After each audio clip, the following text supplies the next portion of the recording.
What's up, everybody? My name is Anthony Irvin. You beat yourself? Yeah, okay. CB myself. Yeah. Okay. I'm Jim Green. Don't even need a hit of traffic light. Okay, good. Welcome to One set. Hey. Here's another episode. Thank you guys for being back here at the One Set Podcast. What's up, buddy? Yeah, man. Another episode for 2024. Again, we're not sure when this is dropping, so can't speak to the episode number itself. But yeah, excited for another installment of our Game of Thrones What If recaps, right? Yes. So we, if you're just tuning into this one, we are going through 2 seasons at a time in reverse order. So we've already done seasons 7 and 8 and seasons 5 and 6 of Game of Thrones. Again, if you haven't seen the show, you're not going to know what we're talking about or understand. Go back and watch. Definitely a high recommendation from Anthony and I to check the show out. If you're into in-depth storytelling, and obviously there's plenty of action throughout the show, right? But there's Absolutely. so much going on, and there's so many somewhat bigger, some less, not so big. We're trying to cover like the bigger things in the plot that happen and say, if they didn't happen, how could things later on work out? So again, if you haven't seen the show, or if you've only seen some of the show, we're talking about stuff that implies later on down the line stuff. So it is very spoilery. So if you haven't seen all of it, definitely check these episodes out after you watch it all the way through, right? Definitely some fun content. Anthony and I kind of recapped a few key moments in seasons 3 and 4. And we're going to go back and talk about those, starting with the end of season 4. And they're not going in specific order. We might jump around just a little bit. But yeah, we are going backwards. So we're going to start with the stuff that happens as close to season 5 and work our way back towards the beginning of season 3 with the conclusion of season 2, which the next episode after this one, we'll talk about seasons 1 and 2, which is going to be way harder because if things don't happen early on in the show, then a lot of the show doesn't pan out the way that it did. Exactly. Right? And we're getting to that point where even in this one, we recapped that some of the things that we actually are going to be talking about in this episode, some of them slightly have an impact to what might have happened in seasons 5, 6, 7, and 8. So it's starting to get that much more harder to think, oh, what if this didn't happen? Oh, wait, well, then this storyline would have been way different. That storyline would have been altered. So, it was different in the last 2 episodes. So because you might have only had maybe one or two things impacted, where some of these things might impact a whole, storyline to a point. So it's starting to get really interesting with the things that we kind of recapped. So like Jim said, if you guys haven't checked out the previous episodes, we recommend, looking at those to kind of see what we recapped. Or if you haven't even checked out the show, go check out the show first, and then you can always come back and watch these. So we're just very big fans of Game of Thrones, and we've been wanting to kind of conclude a lot of these things. So again, this is seasons 3 and 4, and then we'll be concluding in the next episode the finale of all this, seasons 1 and 2. So Jim, let's get into recapping, starting from the top of the end of season 4. My pen just jumped out of my hand. Sorry about that. I'm playing with the clicker on the end. And it was just like, goodbye.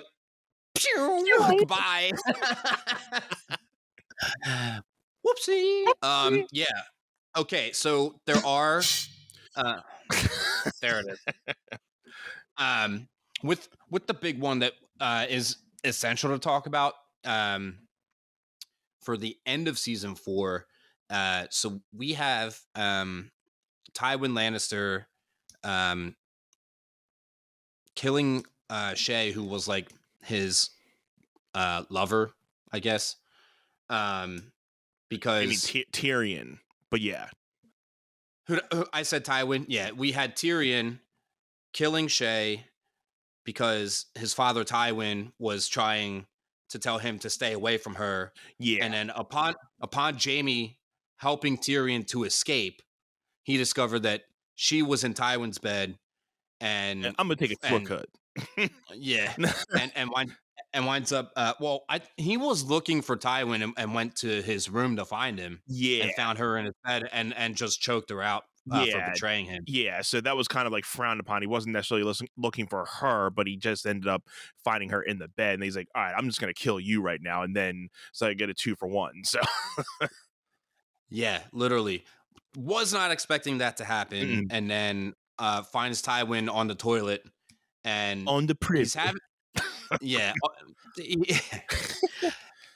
The conversation's happening, and you think it's not going to happen. He pulls the trigger on the bow and arrow, and you're just like, "Oh my god, he did it!" Yeah, And then, and the best is Tywin's talking about like after he shoots him the first time, and he's just loading the crossbow again and shoots him again. It's so good. yeah. Um, Very big, impactful. Just like early on Game of Thrones, like never know what's gonna happen. Impactful type of scene. So it was awesome. yeah, yeah, definitely one of. I think that was the. I mean, they killed Jon Snow at the end of season 5, which everybody was in a huff about, and then he winds up coming back Mhm. to 2 episodes into season 6. Yeah. So I, th- I think that was. I don't know. I do like the end of season 6 a lot, but I think that was probably my favorite, like ending to the season of Mhm. all of them. Right. Of all of the seasons, that was the one season finale where you were like a Uh-huh. definite WTF moment, right? Yeah. Uh, and They in a just good, that was the it, last part, and they left it just right there. So it was yeah. so good. Very good cliffhanger.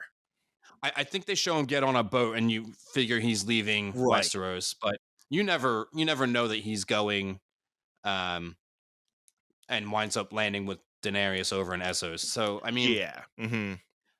definitely a huge cliffhanger, but in a good way, not the rest of the seasons where you're like, WTF, what just happened, in like a I can't Hmm. believe that they did that kind of thing. Yeah. It was I can't believe they did that, but in like the coolest way, right?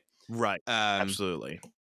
I mean, the end of season 1, which we'll talk about, they showed Daenerys's dragons being born, um, which was a very cool moment. Like, When you're talking about hydration is not only for people training for championships and marathons. We're talking about daily maintenance people. Jim, did you know that 75% of Americans are chronically dehydrated? I believe it, Anth. I mean, honestly, in my line of work, dealing with teaching children and also dancing with adults my age, younger and older, I can almost tell based off of how well people not just perform athletically, but how we carry ourselves and how we communicate back and forth, our facial gestures and just our energy alone. I can tell when somebody's sluggish and they're sleep deprived versus they're just sluggish because they're a dried up sponge because they are dehydrated, right?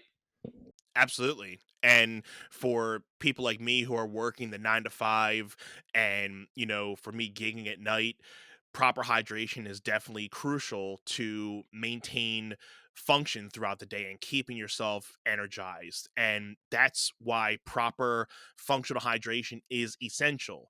And who's going to give it to you? Liquid IV, because Liquid IV is the number one powered hydration brand in America. Their hydration multiplier is the one product you're missing in your daily routine. I like to use it first thing in the morning. I've been doing a lot of workouts here and there, so I pop it in my water bottle first thing in the morning. Gives me a little boost of energy, what I need. And sometimes during the day when I'm doing that like 2 o'clock, rundown, I'll pop a little one. If not in the morning, it gives me a little bit of that energy that I need. With just one stick, you can hydrate real life 2 times faster than water alone, plus get essential vitamins and 3 times the electrolytes as the leading sports drink. And not only that, Liquid IV comes in 12 delicious, refreshing flavors to keep your hydration routine exciting. Yeah, I mean, for me personally, like my day to day, I'll wake up and pop a liquid IV just to get my day started and start off with proper hydration. And then I am like required to be physically active between the hours of like 2 or 3 p.m. until 9, 10, 11, sometimes midnight if I'm doing a backup gig. So I'll do another one maybe around noon, 1 p.m., and that'll keep me going throughout the day. And I just feel so much better. I don't even drink coffee on the regular like that because I don't need to pick me up unless if I'm like really just not sleeping much. And then I'm like, all right, get me that. I don't like to rely on caffeine unless I absolutely feel like I need it. Liquid IV does the trick for me. I don't know about you.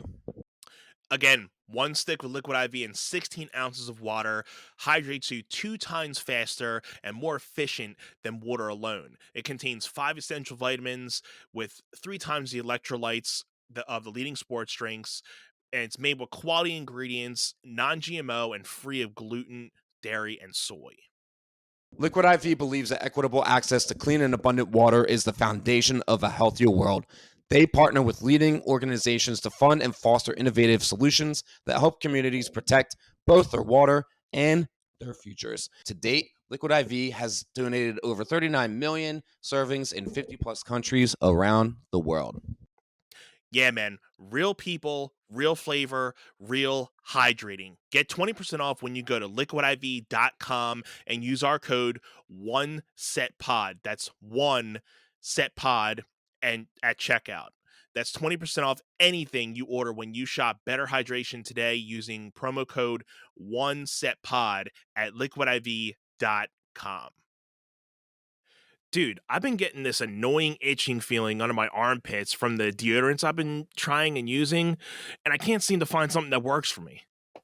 Have you ever tried maybe like a natural deodorant? Natural deodorant? No. Are you insane? No, but I am wild. Oh, Wild is the UK's #1 natural deodorant company that focuses on performance, sustainability, and style. Their mission is to clean up the bathrooms by leaving it free of ugly, single-use plastic bottles and unnecessary chemicals. You know why Wild is great? Because it actually works and it's eco-friendly and contains over 98.5% natural ingredients. They have a fully sustainable design with aluminum cases that last for a lifetime, plus biodegradable, recyclable refills. And you know what's cool? They can actually imprint your name on these aluminum cases for a small additional fee.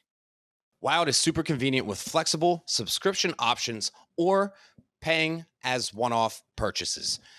And you can customize your order by choosing your case, color, and various scent combinations. I know I have the Ocean Mist, the fresh cotton and sea salt, and the orange and neroli flavors, and they all smell super great. And what's best about them is they don't just wear off immediately, and then all of a sudden you smell like BO.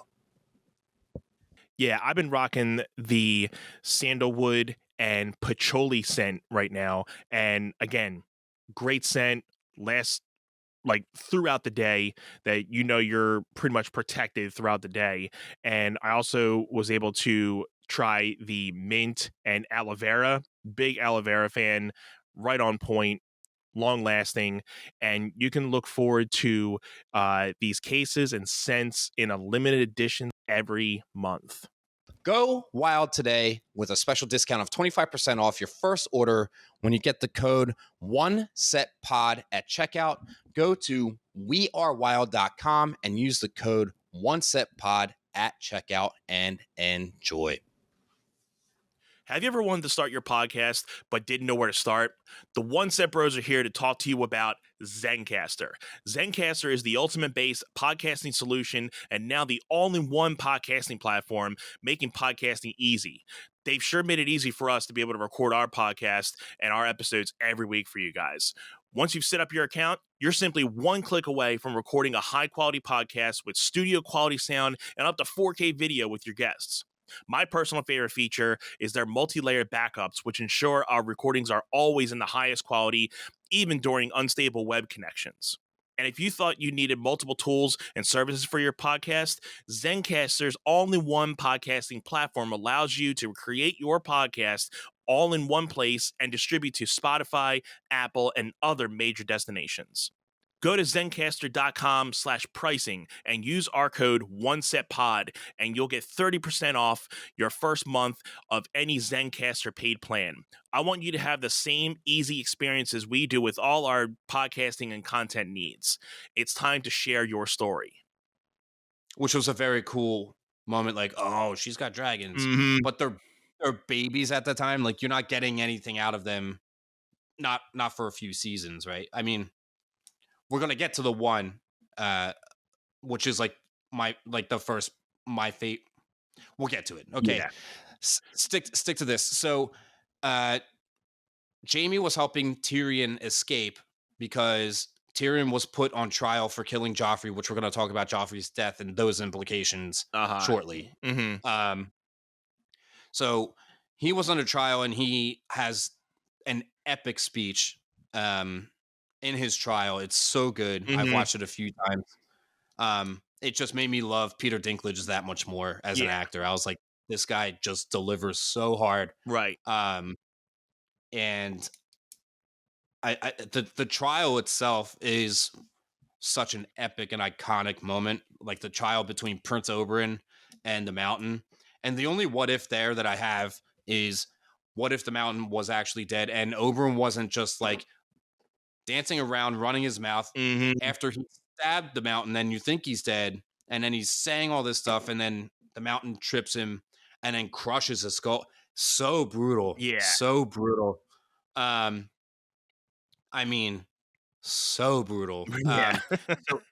So the what if in that is, if Oberyn actually killed the Mountain, then Tyrion lives, and then, never Tywin, doesn't kill Tywin. I think Shay winds up getting shipped off at some point, because that was like a conversation. Maybe Shay gets shipped off, and maybe Tyrion sends her money and goes and visits her every now and again.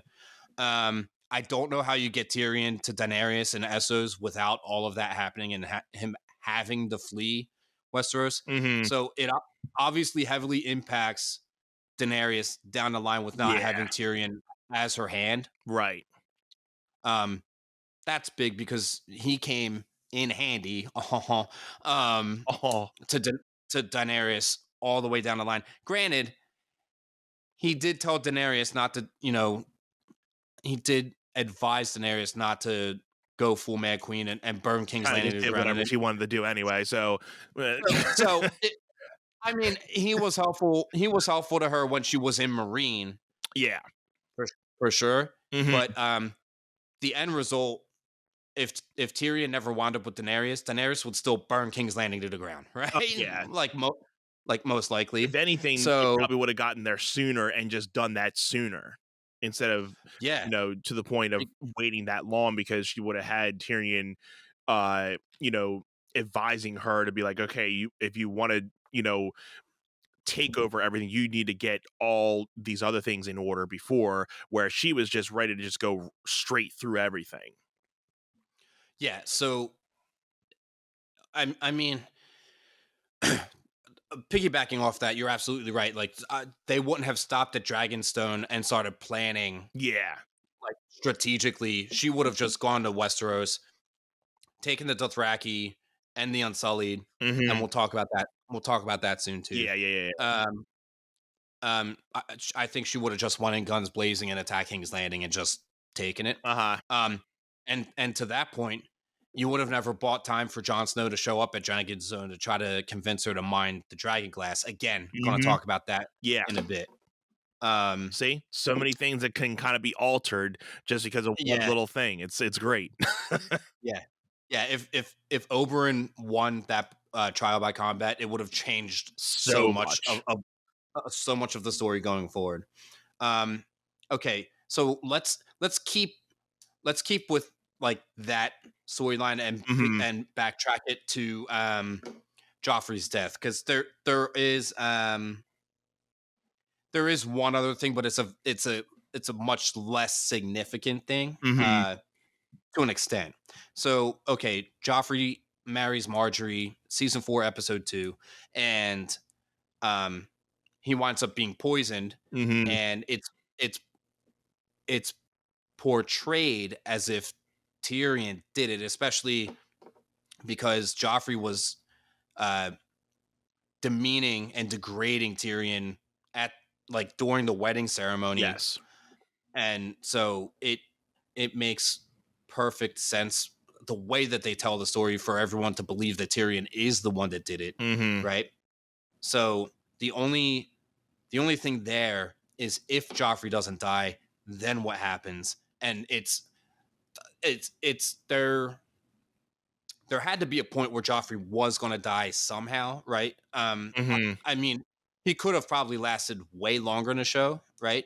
Because I feel like Tommen as king was very like not as interesting. The only thing that you knew was Tommen was like a good little boy, right? And Yeah, and he pretty much didn't have like the significant power of a king because he had so many people working above him. So he was like just the puppet on the string with everybody trying to just work around him. But yeah, I mean, you can obviously say that like, if Joffrey didn't die at the wedding, I think we mentioned like I think he would have eventually been killed in some other type of way later in that season, or maybe the next season of some sort.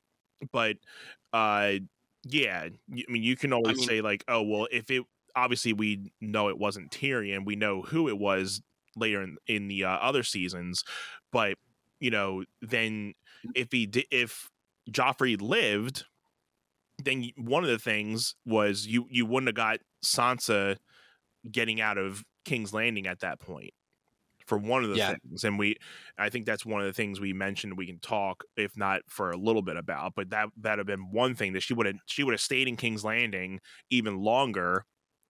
And well, and yeah. the thing is that at that point, because this is season 4, episode 2, it's it's towards the end of season 3 where she winds up getting married to Tyrion.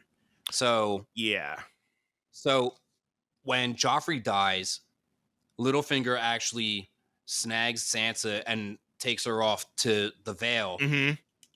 and then winds up eventually marrying her off to Ramsay Bolton. Right.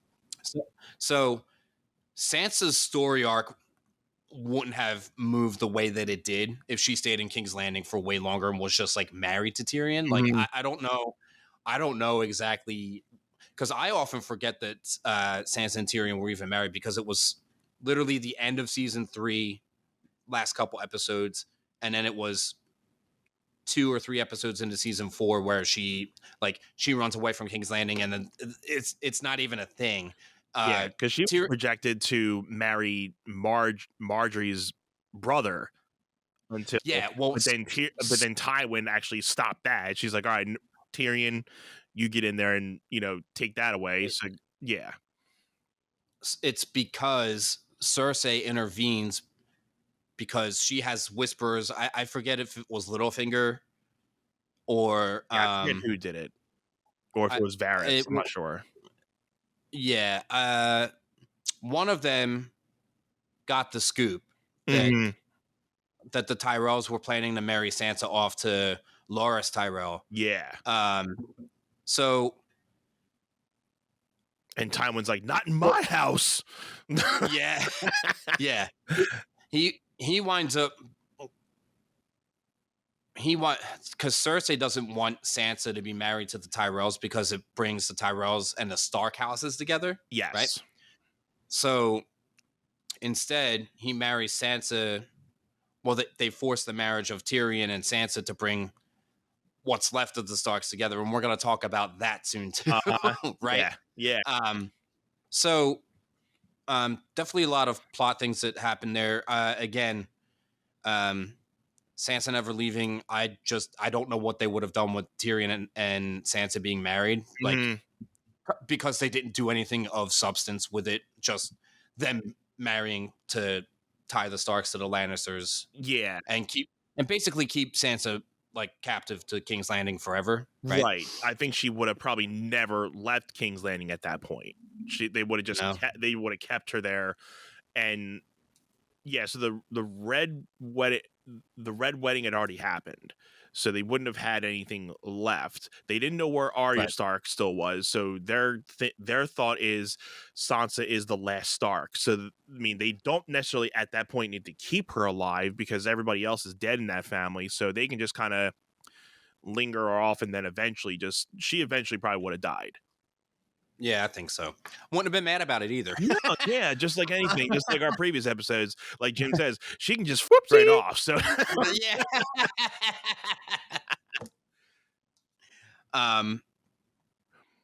so yeah, that I Okay. mean, in the end, that probably would have been the concluding part of that. If she would have stayed in King's Landing, she would have just definitely been killed off eventually. Yeah, at some point. I mean, and I'll actually circle back to that when we get to the Arya thing. Mhm. Yeah, we'll come back to that. I mean, yeah, I don't think there's anything more to speak on to Joffrey other than he would have died at some point, and maybe I mean, the poisoning and him dying, it looked pretty brutal, right? Oh yeah. But I don't know. Again, and I've talked about on here, a lot of like your favorite people that get killed off, like the good people, it's like in such a brutal way that like really just hits us in the heart. Mhm. A lot of the bad like the villains dying don't get like a strong comeuppance Mhm. except for Tywin, right? Like that, and I think Yeah. that's why it's one of my favorite. Like, I think it's my favorite season finale endings. Mhm. Definitely one of my favorite moments across the entire show because one of your villains got killed off in like a really cool way that was just like justice was served, right? Yeah, for sure. For sure. Okay, let's move on to the next one here. Okay, so at the end of season 4, we learn about the Children of the Forest, which was the first inhabitants of Westeros. Right. And I wasn't really going to talk about it because it's like, yeah, they're important in the deeper storyline of the White Walkers, right? So the Children of the Forest, which you don't learn here, you learn it in I think season 5 or 6, that the Children of the Forest actually created the White Walkers and the Mhm. Night King. So, you know, without the Children of the Forest, then the whole White Walker story doesn't even exist. It's non-existent. Yeah. So then that whole storyline, the rest of the show would have just been about the west of Westeros, The the west of West. the west, the west of Westeros. Yeah. Yeah. Weak. So yeah. Whoops. So the White Walker storyline, I think, was just built to have like a cool, like zombie threat to all the living. It was just an arc which like doesn't even make it to the very end of the show, right?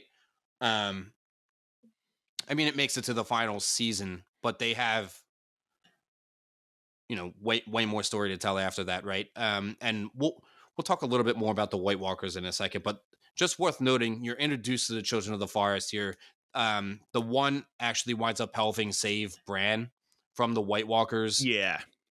It's a very like, okay, look, Bran's in trouble. He can't run anywhere because he doesn't have legs. Right.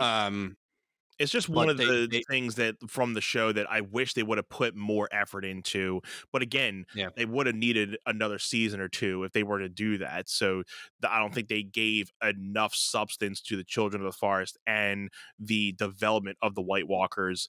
I would even be, and I think they've had things of saying like a prequel of like talking about like a series with just the Children of the Forest and the Night King and the White Walkers, like within that time. I think I heard of like something of maybe like a storyline of like that being a series like spin-off from Game of Thrones. I would be willing to see that because I think everybody wants to know like how that kind of, started. We have like little snippets, but we don't never get any payoff of like how things really were in that type of time. Yeah. Yeah, so I think the best thing that they could do is introduce um I mean, I don't know if they would, because there's rumors for House of the Dragon that they're going to have White Walkers involved somewhere, like at least talk about them. Yeah. So if you develop the story of the White Walkers within House of the Dragon, like the whole series, you just elevated the interest in the audience because you brought that storyline in through House of the Dragon, which the whole concept of the show is the story of the Targaryen civil war, right? Like between the blacks and the greens, right? So it would be, I mean, I think I speak for both of us. I would absolutely love it if they did that, but I don't know where in the timeline, how far back that the White Walkers were actually created, if they're already created, Right. or if they're being created during like kind of the time that this is happening, or if it was during Aegon's conquest, which is Aegon the First, which I've seen some things about that. I think it's around Aegon's conquest, or maybe slightly before it, because he was already talking about like the long night and everything with that, and that was already kind of brought into the House of the Dragon, where that whole prophecy thing was already being talked about, but not as elongated as when we get into the whole Game of Thrones series. But they definitely put in a big massive thing with the House of Dragons prophecy of the long night, and all that jazz. But yeah, I would think it was probably before Aegon's conquest, and maybe a couple hundred, maybe a couple thousand years before that. But yeah, I don't really know when. But yeah, I think I would definitely love to see some type of series on that. Yeah, and sorry if you're tuning in and we just tangented off from like the actual what if storyline of the show, but it does tie directly into like the Children of the Forest that happens in season 4 that we were introduced to them. And again, the whole show just exists without the White Walkers. There's definitely plenty of storylines that they could have just elaborated on further if you have no White Walkers in the show, right? They could have still had the show without the White Walkers. It would have just been the battle between the 7 kingdoms, right? Yeah, it would have simply been that.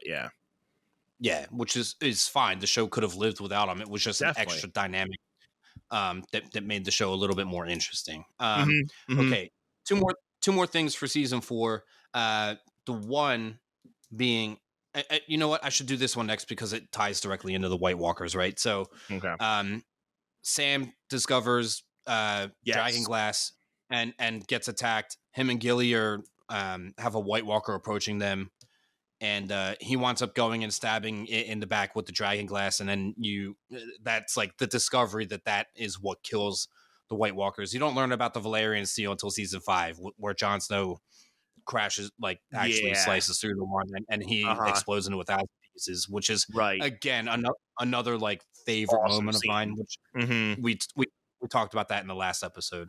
And with the Dragonglass thing, that was something I was telling you that it didn't hit me until maybe the second time watching it, because the first time it was just like me binging through it and not really seeing a lot of the whole thing. So that whole scene with Sam killing the White Walker with Dragonglass, that didn't click with me to be like, oh, okay, well, he killed a White Walker. But the significance of it was he was using the Dragonglass. So now he didn't know it at the time, but as the audience is watching, like, oh, we find out that Dragonglass kills White Walkers. So like we were saying that, the big what if with that is obviously what if Sam never, killed it. We would have never known about the Dragonglass. Obviously Sam would have died, but yeah, that's true. They would have been done, but and then he would have never been able to go into the Citadel, do all those other things. He probably would have never even Bran would have told Jon about his real true identity anyway, but we would have never had any significance with the dragon glass. Jon never goes to Dragonstone to mine it, and like you said, it would have been it was a pivotal thing for the Long Night with them using the dragon glass, and you would have probably said that the Night King and the White Walkers probably would have stormed right through them. Yeah, right through them, and then they would have moved to King's Landing. Which So the thing, a pivotal moment. The thing there is there was no sense of urgency from King's Landing regarding the White Walkers, right? Like, so when they have the meeting at the end of season 7, like all of them meet together and they show Cersei the White Walker. King's Landing doesn't care about the Walkers, right? Not like at all. so it would have made that battle if the White Walkers stormed through Winterfell and made their way to King's Landing. It would have made that matchup a lot more aggressive. That being said, Tyrion never going to Essos and meeting up with Daenerys. If she just came over and went straight through King's Landing, it might have just been Daenerys and the Unsullied and the Dothraki and her 3 dragons. Yep. Because if she never made the pit stop in Dragonstone, you never had Jon Snow going to Dragonstone to try to convince her to mine a dragon glass. The only thing there is he could go to Dragonstone and nobody's there, and he could just mine it himself. He has nobody to answer to, right? Right.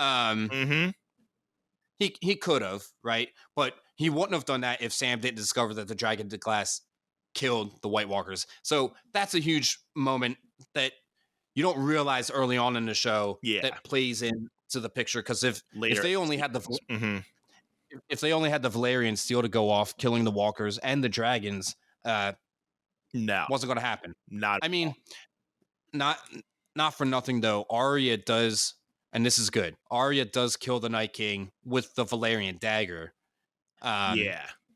So, still, I mean, that moment could have happened in the series finale if you had the White Walkers pass through Winterfell, and say Arya's at King's Landing, you could have that moment happen then and there. At that point, and I think it would have made the show. I was just gonna say it would have been a little bit stronger of a conclusion with that all panning out there. Yeah, I would have been more okay with it happening in that type of sense.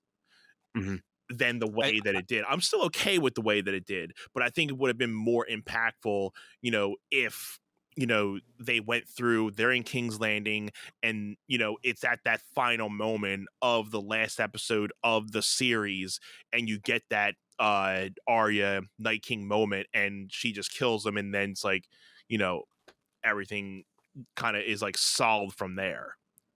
Yeah. I mean, and that's say Daenerys dies flying her dragon, like somebody just kills her in the air, and then you don't and then that undoes, the whole, Jon Snow Daenerys thing. You don't even have to go into Jon Snow being a Targaryen because that doesn't even matter. That doesn't even pan out anyway. It went nowhere, right? He really didn't care about it anyway. So no, not even, right? So, what I was getting at after that, and because I have like 3 thoughts in my head at minimum, I do still think that I would have wanted Jon Snow to kill the Night King. Yeah. At least have a one-on-one combat, because they had the little duel in the air with the dragons, and then he went to burn the Night King with I forget what dragon he was flying at the time, but I forget. Yeah, I still, that payoff. If they had the Walkers going all the way to King's Landing for the very finale of the show, then they needed to do more about the White Walkers and the Children of the Forest and creating the Walkers. They needed to dive into that a lot heavier. But anyway, back to Arya. There is a moment throughout seasons 3 and 4 where she ran away from King's Landing in season I don't know if it was the very end of season 1 or if it was the beginning of season 2 where Probably she ran beginning away. yeah, I think beginning of season 2. So somewhere along the way, she gets picked up by the Hound, right? Mhm. Like someone discovered her and he winds up taking her. Oh, he winds up doing trial by combat with Beric Dondarrion. Yes. And he kills Beric Dondarrion, and then Beric Dondarrion comes back to life. But the Hound winds up taking Arya back on the road, Mhm. and then later meets up with Brienne, and Brienne and the Hound have a battle. Mm-hmm. The Hound falls off the mountain, and then Ironically, ironically,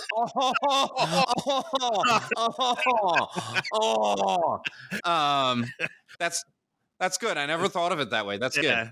When you said, I'm like, oh, gotta click that in. Yeah. Yeah. Perfect. Dude, perfect. Dude, perfect. Yeah.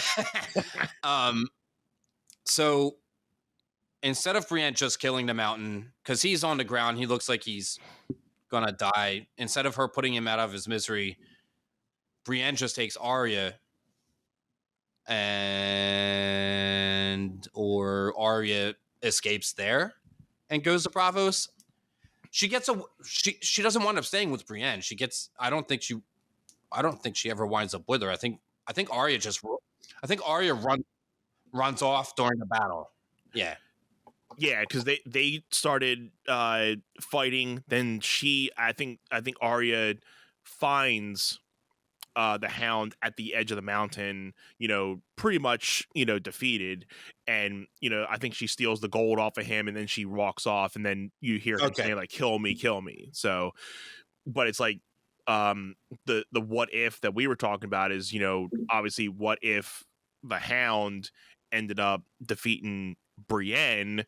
Does Arya, obviously Arya probably would be sticking with the Hound. The Hound probably would have been taking her X wherever you think. So does she still try to get the Braavos, or does she get there at a later time? And how does that affect her story arc eventually? I think the Hound would have wound up trying to take her back to King's Landing, and she might have been held like captive at King's Landing. Like Sansa might have discovered Arya was in King's Landing and held captive, and then you could have Sansa begging to spare Arya's life, and then they could go to behead Arya Stark like they did Ned in season 1, and then you could have Sansa sacrifice herself to save Arya, and then Arya could run away after Sansa gets killed. I like that better. I like that better, yeah. I guess where you're going with it. Because that way you Sansa. Yeah. Please. Those shirts are merch. Please kill Sansa. Hashtag kill Sansa. Yeah. All means necessary. Take Sansa out of the equation, bro. Just hashtag take Sansa out. Right? I like that better, because then you still have Arya able to escape, go to Braavos. She learns how to fight, and then you can still have her be the badass that she is all the way at the end of the show. Definitely. Because without that, she's useless. She's just a little whiny brat, right? So, what are you doing here? Yeah. Okay. That at least concludes season 4. Anth, real quick, I got to grab my laptop power cord. If you can just carry us into season 3 while I'm doing that. What was the first one that we were mentioning? First season 3 top of it? Top of it was the Red Wedding, right? Yeah, and when we say the top of it, we mean the end of it, because we are going backwards here best we can. The Theon Ramsay Bolton stuff we can get into after the Red Wedding, because that's like definitely a huge topic. Anthony, take it away for a moment, okay? Yeah, man. So like we said, we're going into the top of, or the end finale of season 3. So obviously the big one there is the Red Wedding. and that's where obviously you have Robb Stark, Catelyn Stark. They're all getting to try to talk to Walter Frey to apologize for the fact that obviously Robb Stark was marrying someone else, and because he was already trying to be promised to be marrying one of Walter Frey's daughters, but he ended up marrying somebody else. So it's almost like to the point where, hey, we'll give you one of our people in response to Robb, and then you get the whole Red Wedding go down where basically they just kill everybody. So the big thing there obviously is like, what would happen if the Red Wedding would have went somewhere different? I mean, how would it have impacted, not even the end of the season, but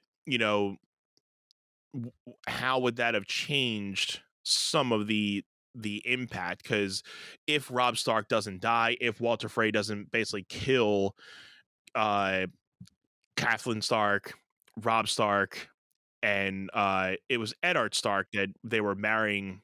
Was it Eddard Stark? No, It was I forget the Stark's name that was being married. Yeah, I got you. Hold on a second. It is. But he didn't die. He didn't die. They kept him because they took him out before any of that happened. Yeah, it's Oh, his name's Edmure. Edmure. Yeah, not Edward. Edmure. Yeah. So he's the one that they're like, hey, we'll give you him to marry one of your daughters as, an apology to be like, hey, I know I was promised to one of your daughters, but I kind of went against your word. Here's him. He could do that. So like, oh, cool, we'll do that. But then he's like, yeah, I said that I was okay with it, but I'm not. So yeah, off with your head. Yeah, literally. So I think the big thing there is if Robb Stark lived, obviously a much larger storyline plays out. Maybe he kills Joffrey down the line. Yeah. And then maybe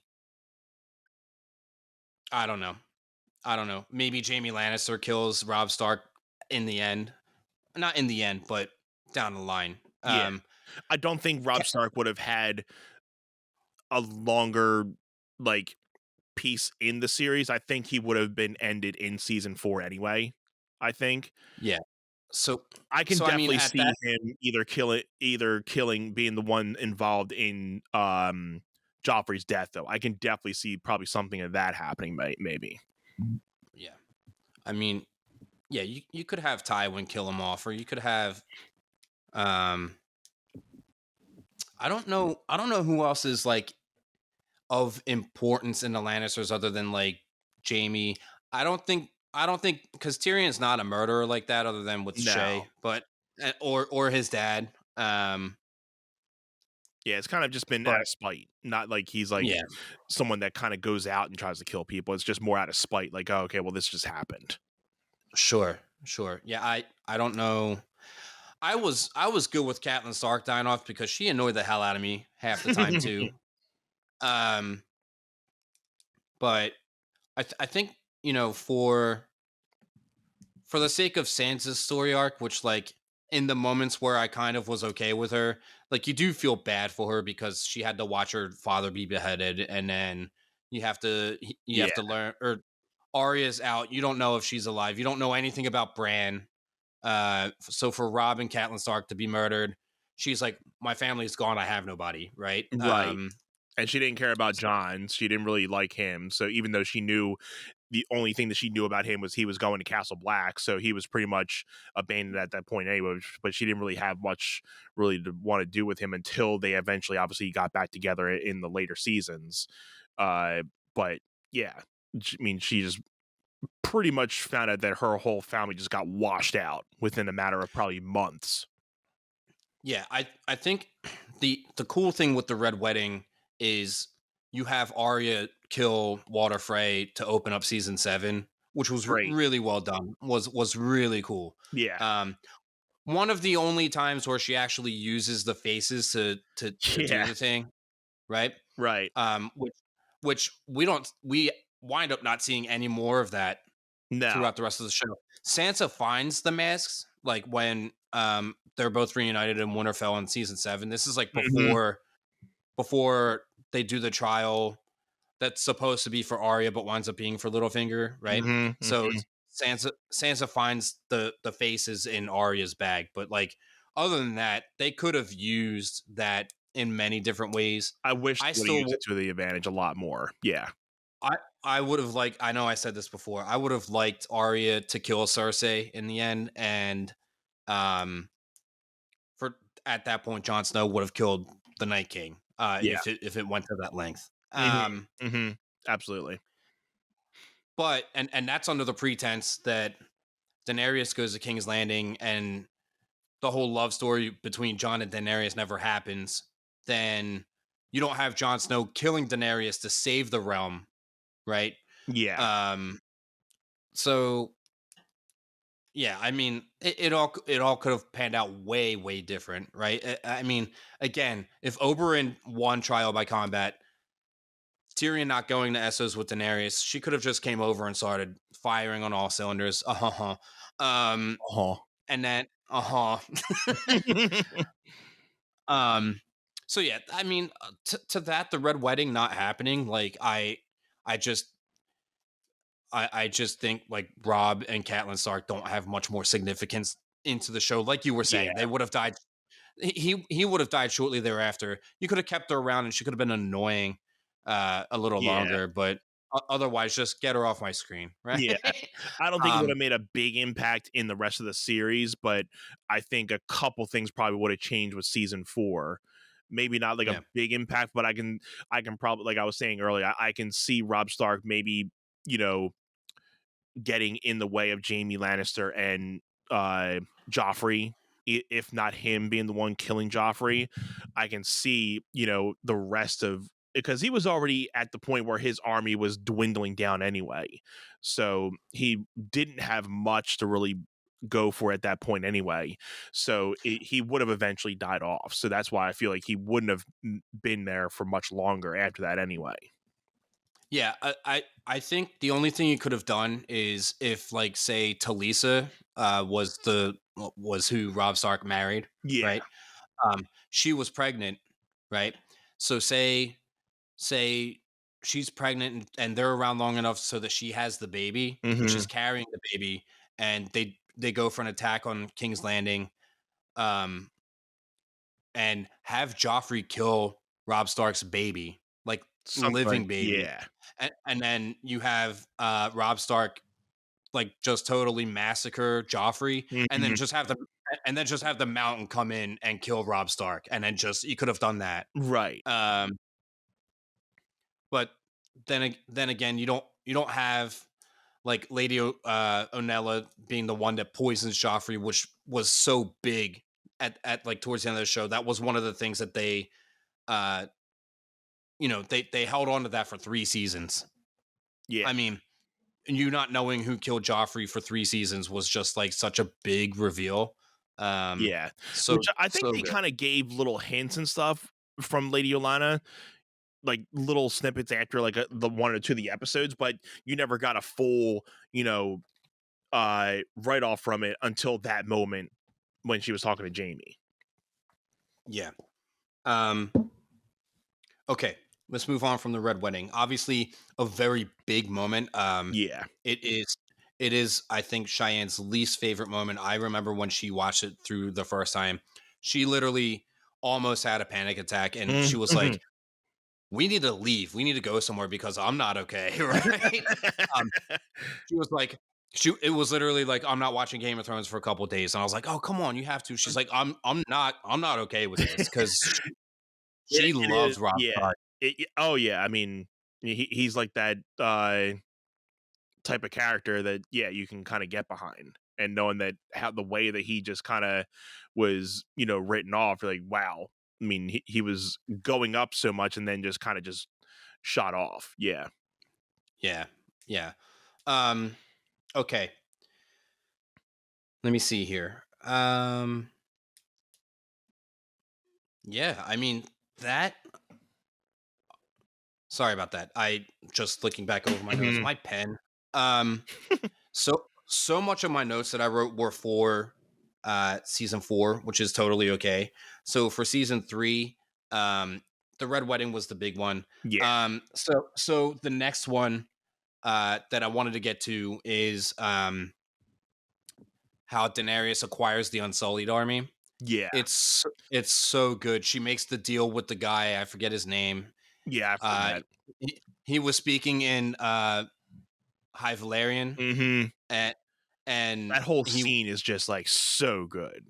it's one of my favorites, and I'm like, this is one of those what ifs that I would not want to change. The only thing that would happen, um, let's let's say she gave up because the deal was to get the Unsullied army And she for gives up a dragon. Yeah. her biggest dragon, right? Mhm. So I think, say she has the army and the other 2 dragons.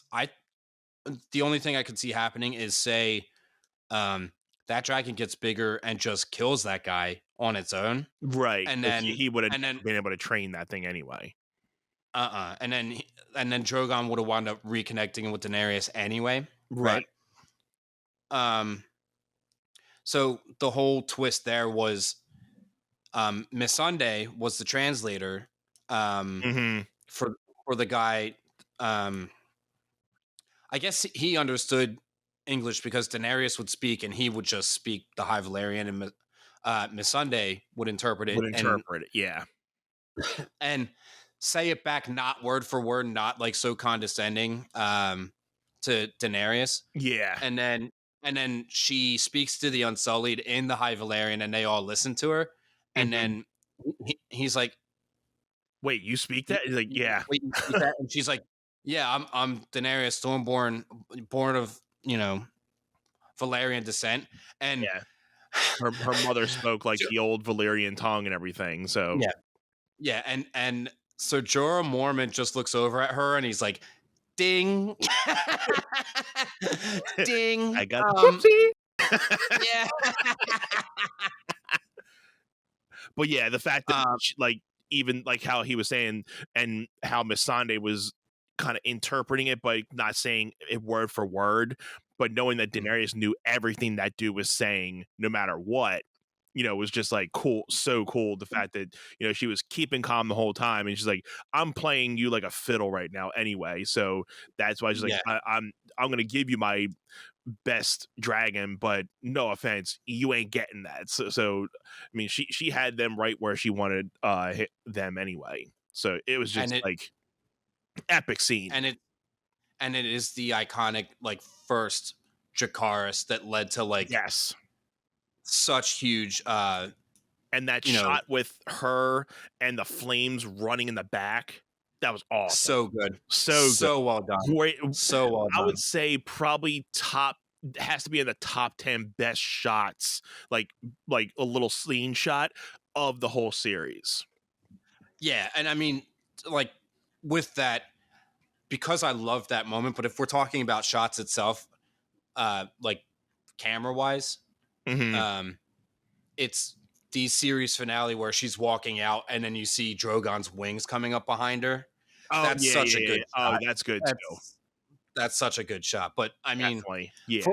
for for being in season 3, it was probably one of the best shots that they had done all show, right? Yeah. Mhm.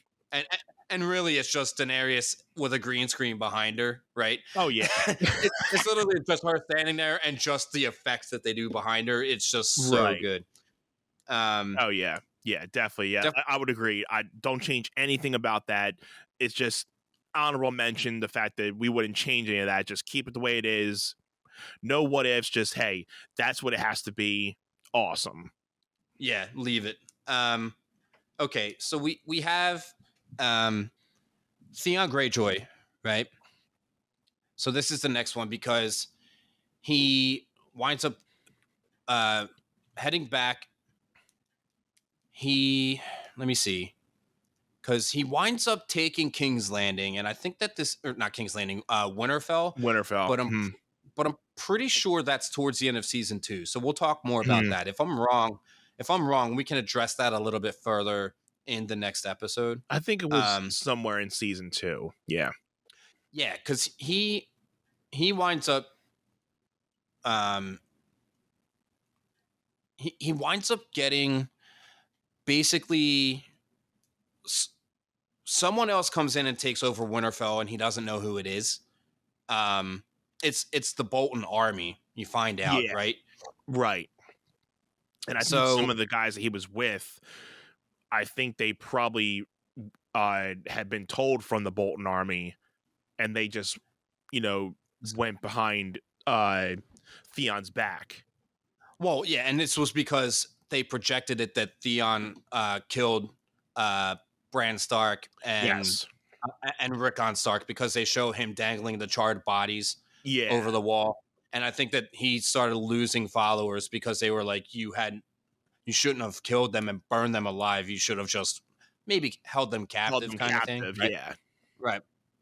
So I think that happens at the end of season 2. But anyway, what winds up happening is Theon flees Winterfell and goes back to Pike, the Iron Islands, was trying to talk to his dad about becoming a successor. And his dad was like, you couldn't even take over Winterfell. Like, you have no accomplishments to earn you the right to be my successor, kind of thing. He was like, if anything, Yara has a higher claim. Who he doesn't realize is his sister, and he's like totally hitting on when he first, like, that was cute, right? Yeah, power move. So I'm pretty sure that Theon goes back from Winterfell to try to reclaim it, and then this guy finds him in the woods to bring him in, and then like, you think that this guy's helping him out to get into the castle, and then he winds up getting taken prisoner. Actually, no, because that's when Theon goes to escape after he was held captive the first time, and then the guy lets him go, and then the guy finds him out in the woods and then circles him, takes him in a total circle, and leads him into the room, and then he winds up being taken captive again, and then you wind up learning that this guy had actually plotted this all along, and then you learn at the end of season 3 that this guy's Ramsay Snow, who winds up becoming Ramsay Bolton, right? So you get to learn Ramsay in season 3, and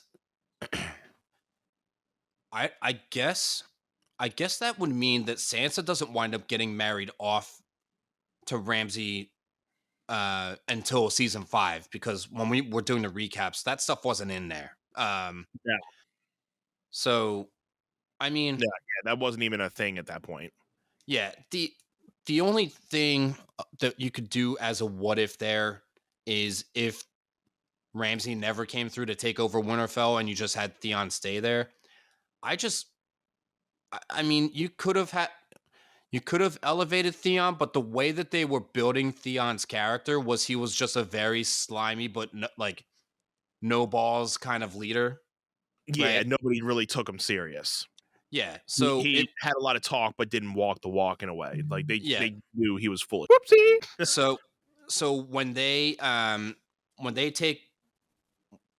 winds up getting taken captive and tortured by Ramsay, they make you feel bad for the guy so much. Like, he winds up losing his manhood, literally,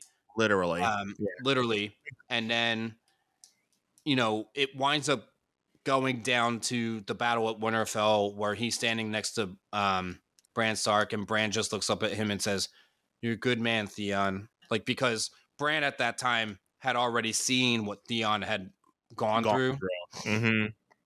So that was like, the justice for Theon moment. I needed that. Yeah, literally. And then he winds up running after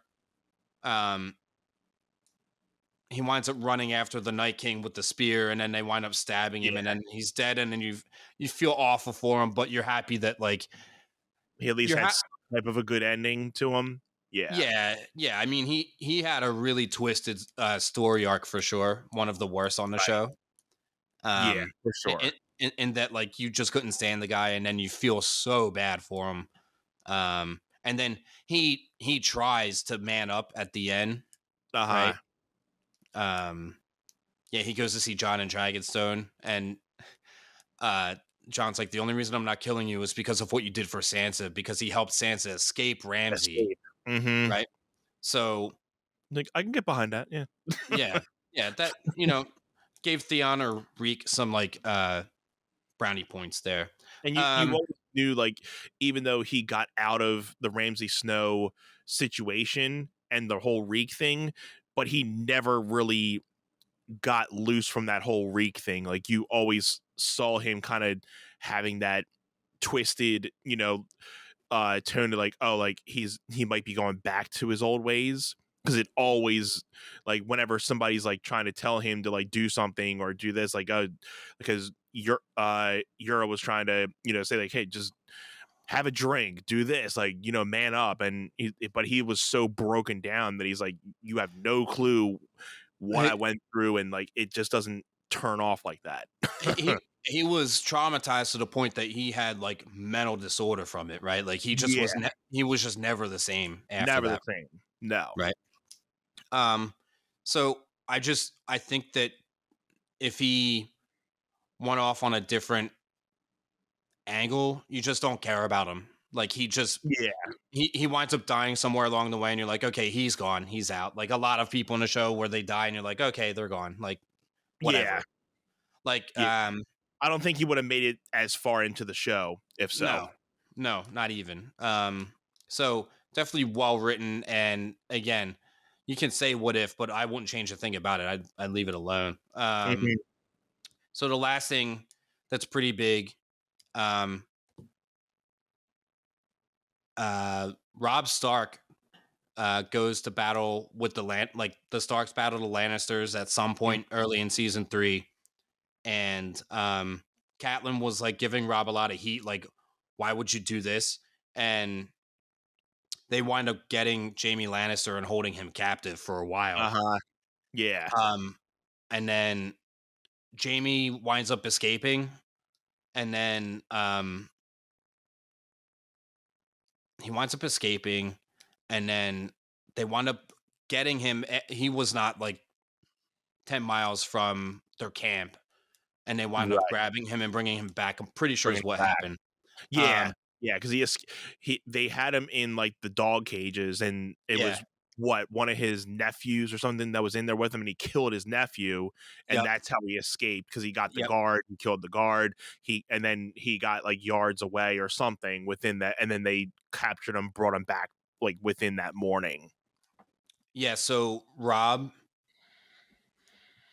winds up releasing Jaime to Brienne.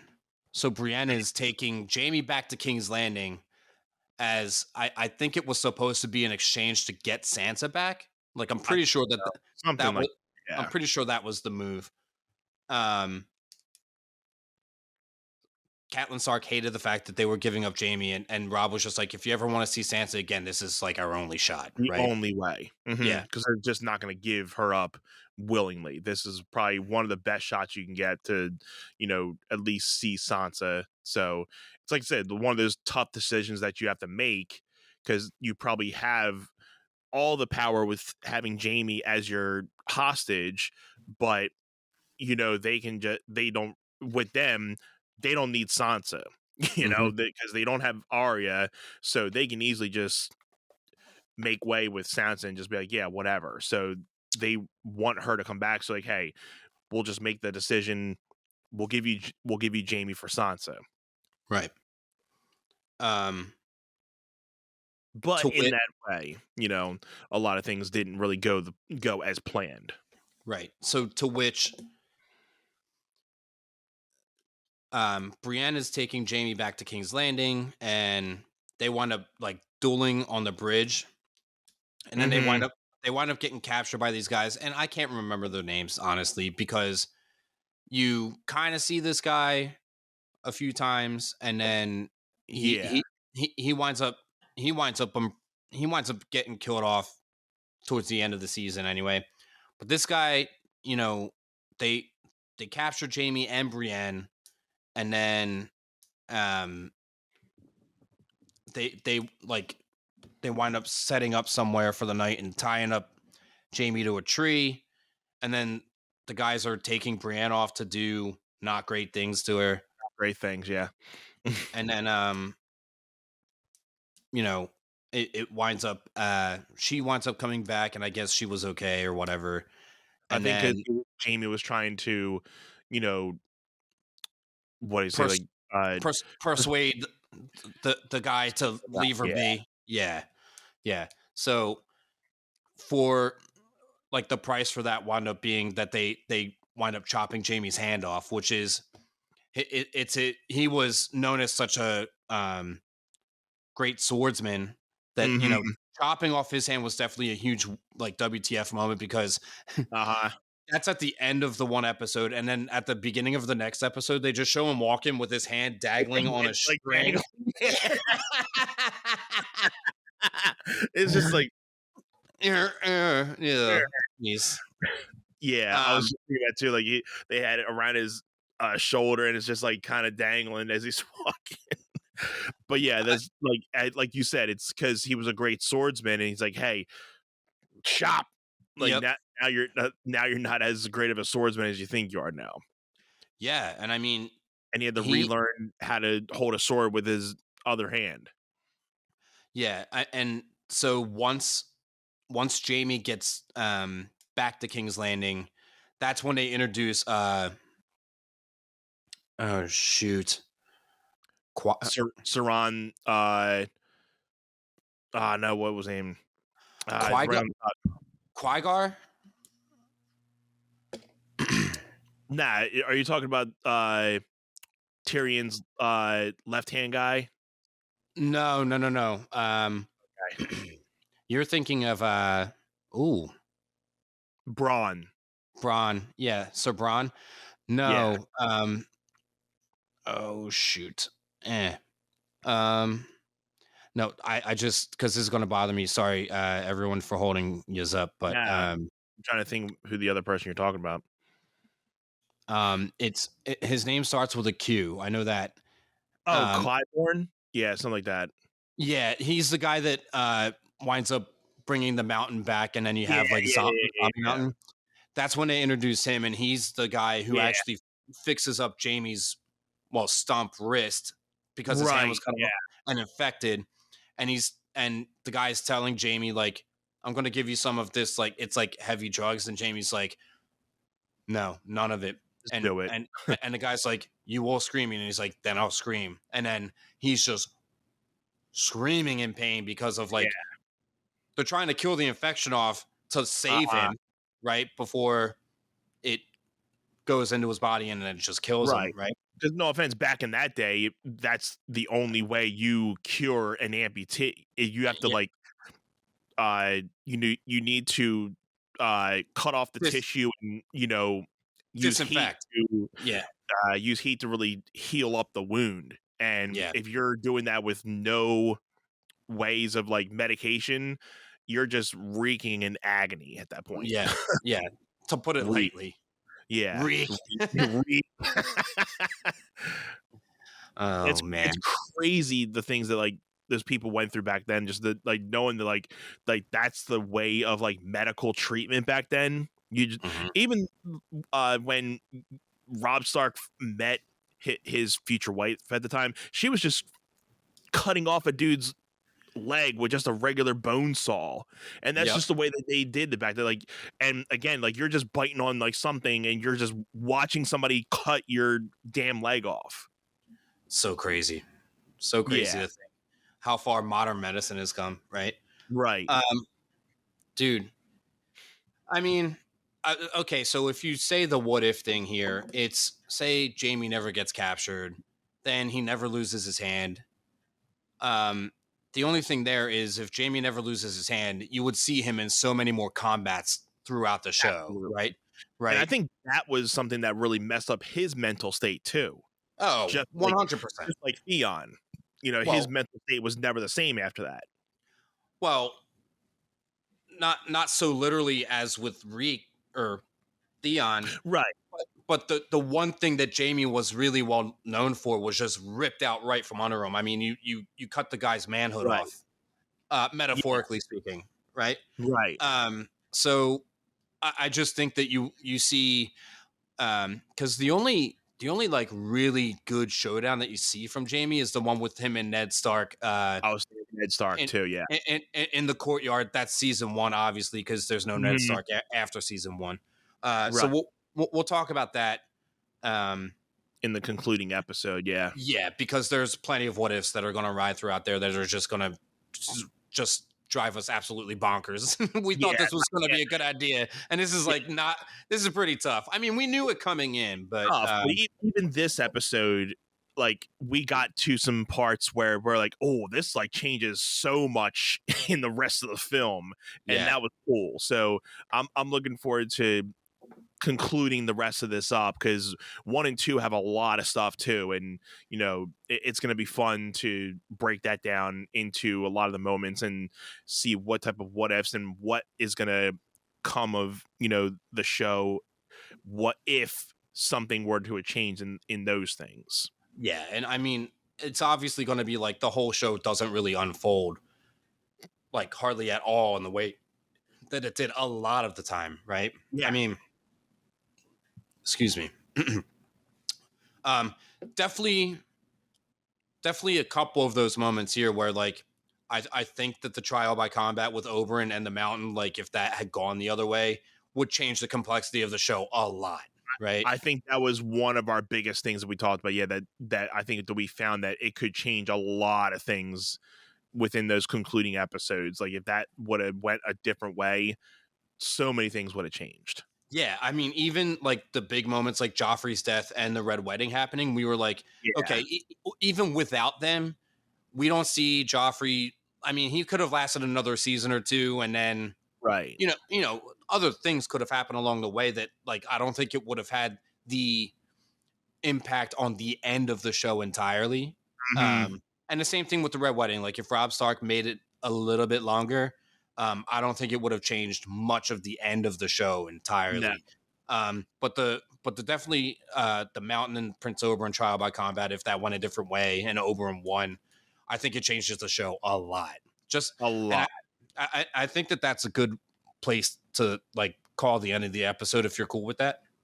Yeah, because I didn't have anything beyond that. I obviously other things hit a lot of points. I think we hit a lot of good what ifs and a lot of good points. And for anybody watching, if you've made it to this point, write in the comments if you have anything like a moment within these 2 seasons of a what if moment. Like maybe it could have been something minor and something not as major as what we were talking about. We tried to hit a lot of major and minor points, but I think we talked more about the major points that would have really impacted. But if you have something that's maybe not as significant, but it would have maybe changed something in a similar story arc, write it in the comments. We would love to know.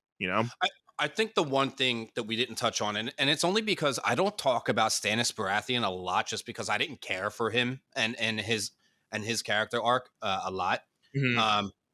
The Red Woman, Melisandre, I believe in season 3, she reveals that she, can sacrifice like Gendry.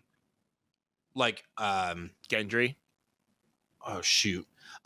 If you were born into royalty, sacrificing somebody of royal blood, will bring you a higher power, or it brings you, like basically sacrificing Gendry for like the king's blood in a way.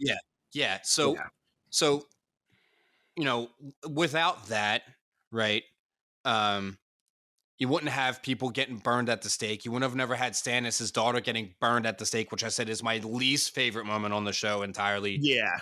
So hard to watch, right? Definitely. You can even say, like, what if Melisandre never met Stannis or Stannis never met Melisandre? I mean, how would that have impacted Stannis anyway? I mean, obviously he didn't make it through the series anyway, but would it have made him, go less? Would he have maybe gone a little longer? Would have, you know, uh, you know, hit? Would he have ever done the Blackwater? Because he did the Blackwater before Melisandre, right? Or I think he had Melisandre at that part. I think that I think she just kind of started getting introduced around then, which Blackwater Bay is season 2, so we could talk more about her then. Yeah. The only thing I think we can hit on that at that point. Yeah. Yeah. The only thing there is if Melisandre and Stannis never link up, it's making Melisandre relevant somewhere along the way. Right. Because she becomes relevant in the battle for Winterfell. But I was just going to say, if you don't have Stannis, sacrificing his own daughter burned at the stake, and he doesn't lose half of his camp because of that, like his half of his army abandons him after that, right? So the only thing that I can see there is, okay, let's say that the thing is that the Stannis's army tries to attack Winterfell with Ramsay Bolton's army, and he was outnumbered. The only thing that I can see is you either have Ramsay kill Stannis, which, like, they're both bad guys, so it doesn't really work that way. That's also under the pretense that Ramsay's actually running Winterfell. And again, this is just changing so much later on. I would just say, if Stannis was alive through the Battle of Winterfell, he dies at the Battle of Winterfell. Like, he doesn't make it to King's Landing ever. That or you have a battle between Stannis and, say, Joffrey. But, if Joffrey lives longer, then you can have Stannis Baratheon going in to conquer King's Landing, and you just have the Lannisters wipe out Stannis' army because he didn't have the numbers to take on King's Landing anyway, right? No. So again, we'll talk more about that in the concluding, because like you said, I think that comes into a little more significance in the season 2 with the Blackwater Bay and everything too. So we can get more into that too. For sure. Yeah, guys. That's about it for me. I'm definitely okay. If I think of anything else, I mean, we can always touch on it in the next episode, or we could just casually bring it up in another episode at any given time, really. Definitely. For sure. Yeah, guys, thanks for tuning in. Again, throw those comments in the comment section for any what if moments that you would have that would kind of not even really impact the show, but something that maybe would be like something that would change the arc of the show a little bit. Something that would be like, oh, this happened. What if it didn't happen? How would it change it? So if you have something that we didn't hit on, let us know. If not, guys, make sure you guys are subscribing to us, like us on Facebook, Instagram, TikTok, subscribe right here on YouTube, where if you guys are new here, we're here every Friday uploading brand new episodes. So we would love to see you guys here every Friday with us. Join the Patreon. We got some cool things happening on the Patreon. We're trying to get that boosted up, and we got some cool things happening over there for some exclusive content and ways that we can talk to you guys one-on-one. And, if you have any questions for us, hit us up in the Gmail, onesetpod@gmail.com. Other than that, brother, do you have anything else to say? Thank you, everybody, for tuning in. All the love to you. Happy New Year once again. I know, again, we're not sure exactly when this is dropping, but we know it'll be in the first quarter of the year. So we hope everybody is off to a great start to 2024, and we will see you on the next one. Love you, brother. Love you too.